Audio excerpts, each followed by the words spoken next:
On social media, hashtags are everywhere, whether it's hashtag for you page or one related to a particular campaign or topic.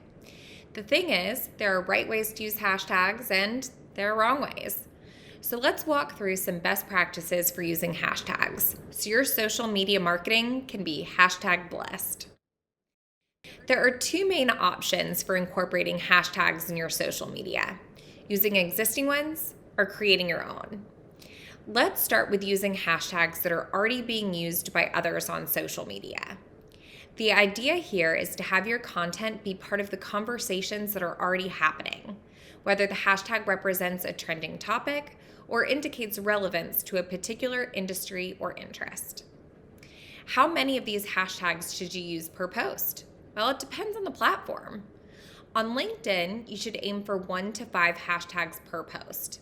On Facebook, 2 or 3, and on Twitter, 1 or 2. The other option for including hashtags in your social media is to create your own. This can be helpful if you want to unify social media content that is associated with a specific campaign. Just be sure your hashtag lines up with business goals, since it will get added exposure. Custom hashtags can also provide a better look at how people are talking about your brand online, assuming you make it something that will be used willingly by a wider audience. When creating custom hashtags, remember to follow these best practices. Your hashtag should be original.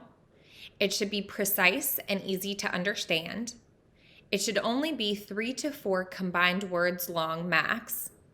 It should be written in title case. It should not be entirely focused on your brand. For example, don't just use your brand name as a hashtag. We know you might have more questions about social media for B2B brands.